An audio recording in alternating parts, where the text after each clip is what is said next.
Hello, class 8 students. Welcome to today's class of maths. We will start a chapter mensuration. Okay, so mensuration means it deals with areas and it is a branch of maths that deals with the measurement of areas and volumes of various geometrical figures. Figures such as cubes, cuboids, cylinders, cones, and spheres have volume and area. Mensuration deals with development of formulas to measure their areas and volumes. तो in class 8 हमने जो है we हम सब लोगों ने जो है 2D और 3D यानी कि 2 डायमेंशनल और 3 डायमेंशनल शेप्स के एरियाज और उनसे रिलेटेड वॉल्यूम को फाइंड करना है. तो what we will learn area of quadrilaterals and polygons, surface area of solids and volume of solids. Okay, so area, as we all know, what is the meaning of area?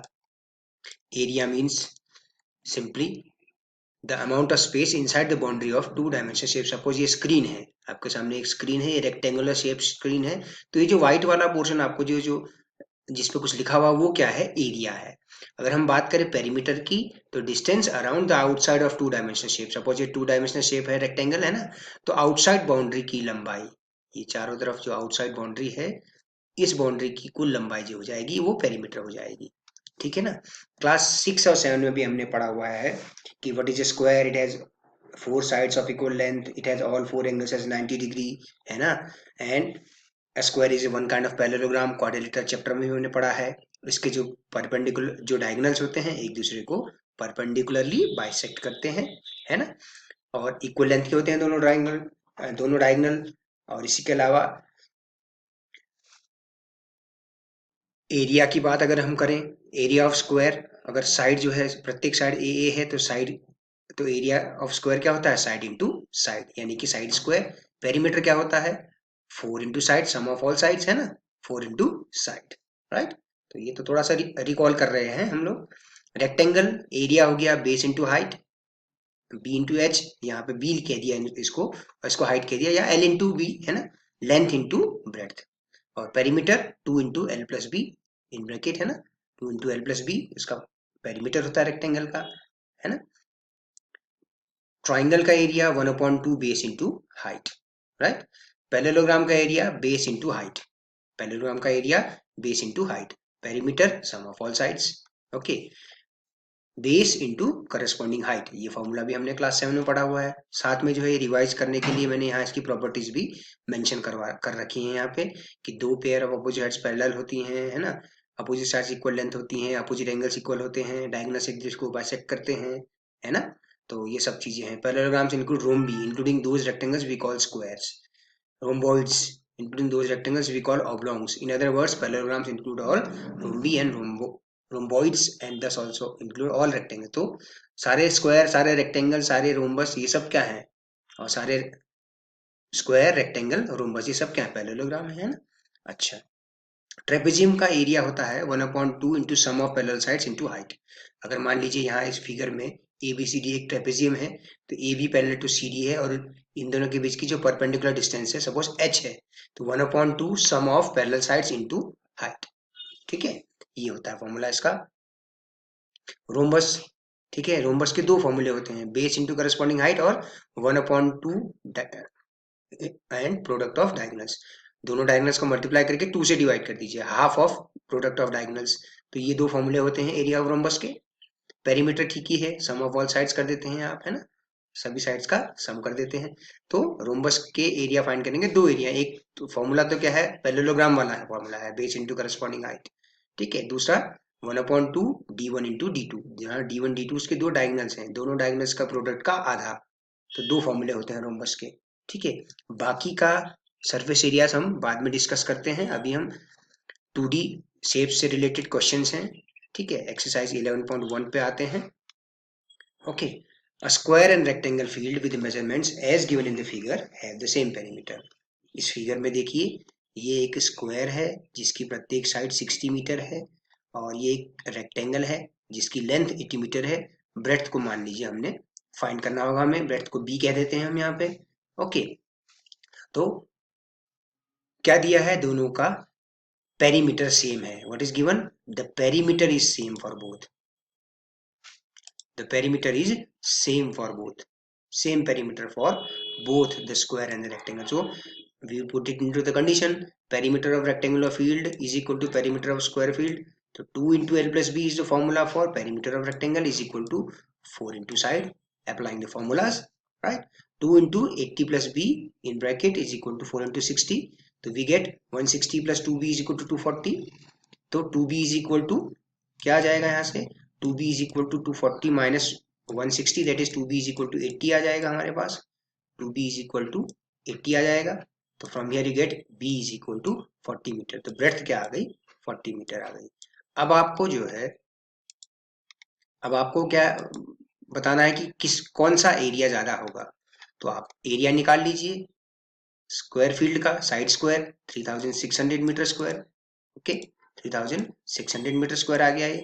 Okay, area of rectangular field, क्योंकि हमने breadth find कर ली है यहाँ पर 40 meter है, तो length into breadth 80 into 40, that is we get 3200. तो which one is covering more area, as you can see rectangle का एरिया आ रहा है 3200 मीटर स्क्वायर, बल्कि स्क्वायर का एरिया आ रहा है 3600 मीटर स्क्वायर. तो clearly what we can say that area of field, square field is larger, isn't it, like this. तो इस तरह से हो गया. क्वेश्चन नंबर 2 को देखते हैं बच्चों. क्वेश्चन नंबर 2 क्या है, Mrs. Kaushik has a square plot with a measurement as shown in the figure. She wants to construct a house in the middle of the plot. A garden is developed around the house. Find the cost of developing the garden around the house at the rate of rupees 55 per meter square. So let us see how it is done.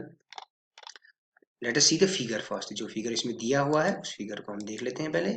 Okay, तो ये figure दिया हुआ है कि figure में ही measurements दी हुई हैं कि एक स्क्वायर शेप प्लॉट है 25 मीटर साइड का, बीच में हाउस बना दिया रेक्टेंगुलर शेप का. ओके, तो अब आप यहाँ पर देखिए उस रेक्टेंगुलर शेप का जो हाउस है उसकी लेंथ 20 मीटर है, ब्रेड्थ 15 मीटर है. ओके, तो आपको फाइंड क्या करना है, आपको फाइंड ये करना है जो गार्डन बनाया गया है चारों तरफ, जो आपको शेडेड पोर्शन जो ग्रे पार्ट दिख रहा है ये गार्डन है, इस गार्डन का एरिया फाइंड करना है. आप ऐसे समझ लीजिए अगर हम स्क्वायर के एरिया में से इस रेक्टेंगल का एरिया को कट कर दें यानी कि सबट्रैक्ट कर दें, तो हमारे पास ऑटोमेटिक गार्डन का एरिया आ जाएगा. इस तरह का क्वेश्चन आपने क्लास 7 में भी किया है, ठीक है ना. अच्छा, तो हम पहले स्क्वायर प्लॉट का एरिया फाइंड कर लेते हैं.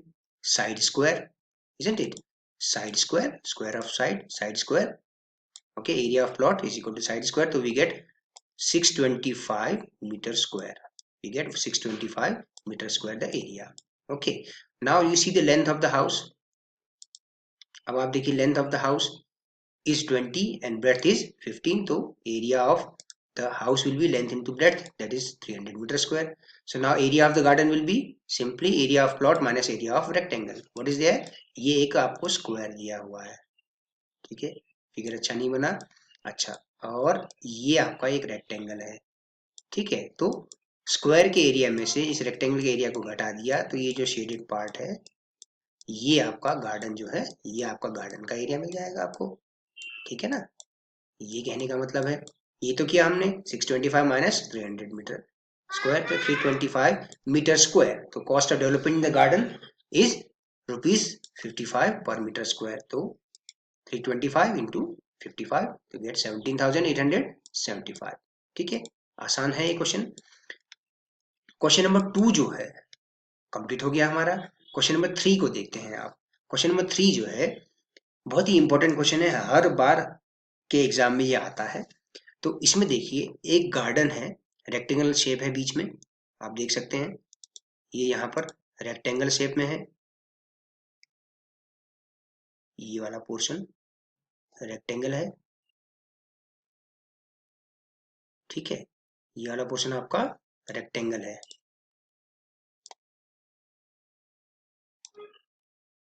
ठीक है, तो ये पोर्शन आपका रेक्टेंगल है, ठीक है. और दो पार्ट जो है, बाकी के दो पार्ट क्या है, साइड में जो लगे हुए हैं ये दोनों आपके क्या है, ये दोनों आपके सेमी सर्कल है,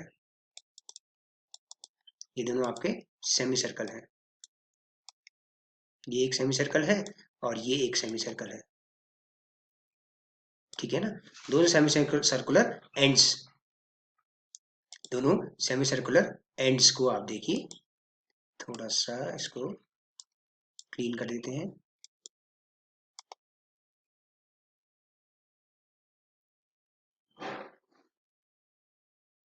ओके, तो अब आप देखिए जब इसका पेरीमीटर निकालेंगे तो क्या समझ में आ रहा है, पेरीमीटर का मतलब क्या होता है, आउटसाइड बाउंड्री का, ठीक है। तो आउटसाइड बाउंड्री का ये लेंथ होता है। अगर हम जब पेरीमीटर इसका फाइंड करें इस गार्डन का, तो ये लेंथ पार्ट, फिर ये वाला सरकमफ्रेंस पार्ट, फिर ये लेंथ पार्ट और ये वाला सरकमफ्रेंस पार्ट, ओके, ये होगा आपका पेरीमीटर। एरिया फाइंड करना होगा तो दोनों सेमी सर्कल्स का area plus area of rectangle, इसको कर देंगे, है ना। तो आप देखिए फिगर में क्या दिया हुआ है, from here to here it is given 20 metre, from here to here it is given 20 metre, okay.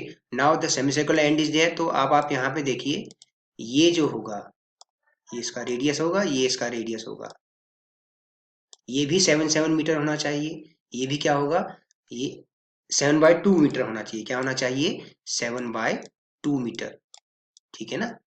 अब आपको देखिए ब्रेड्थ इस रेक्टेंगल का भी 7 मीटर है और इस सेमी सर्कल का डायामीटर भी 7 मीटर है, तो रेडियस क्या हो जाएगा, 7/2 मीटर। इसी तरह से ये भी 7/2 मीटर है आपका,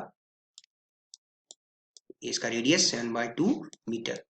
तो आप देखिए रेक्टेंगल का लेंथ अगर फाइंड करेंगे, यहाँ से लेके यहाँ तक 20 मीटर है, तो 7/2 इसको सब्ट्रैक्ट करिए, 7/2 इसको सब्ट्रैक्ट करिए, तो आपके पास ये जो लेंथ आएगी, यानी कि रेक्टेंगल की जो लेंथ आएगी वो आ गई आपके पास 13 मीटर, इस तरह से, ठीक है।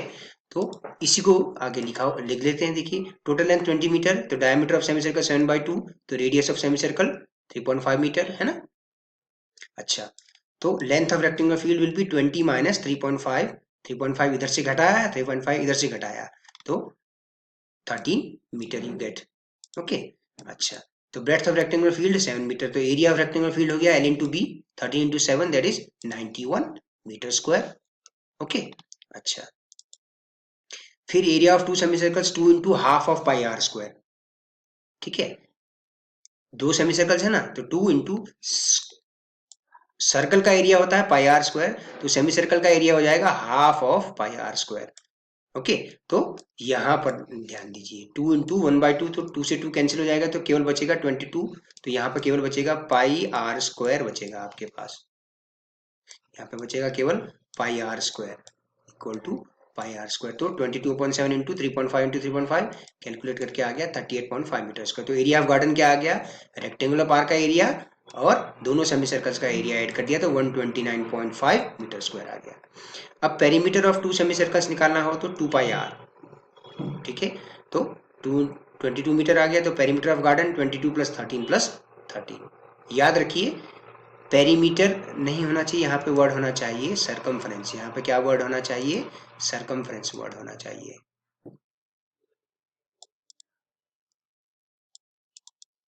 यहाँ पर वर्ड होना चाहिए सरकमफ्रेंस, ओके। ये ना ओके,